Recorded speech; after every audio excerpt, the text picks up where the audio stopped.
the biggest challenge is not having enough funding to run the school. That's the biggest challenges, which means that you must have enough money coming in to pay your teachers, to run your school. Just like every other business, every resource you have has to be funded. So that's one of the biggest challenges we have in Nigeria. The second challenge is teachers. I had said, that earlier on, that we do not have enough qualified teachers in the system for the number of students that we have to educate in Nigeria, which is sad.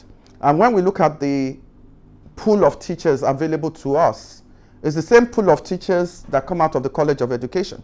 It's not, there's nothing we can do. It's only now that some schools have started setting up their own training institute.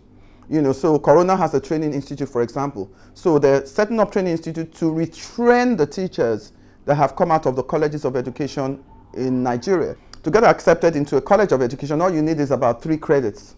So if you get into a college of education with 3 credits, and you're teaching a student who's supposed to get 5 credits, so that tells you already that we have a problem when it comes. And primary school is the foundation of education. We build on what the primary school has done. So when you come to a secondary school, not to talk of a 6th form, is what the teachers have done in the primary school that the other level builds on. So if the work in the primary school is just the foundation, if the foundation of a house is very weak, then the output will be very poor. So teacher quality is a big, big challenge.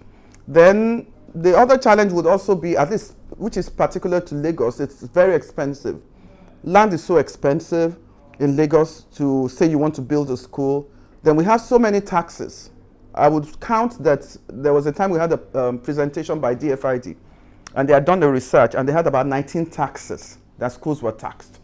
So everybody will come on top of you and tax you, all manners of levies and whatever. So at the end of the day, you're just paying out. And this affects the quality.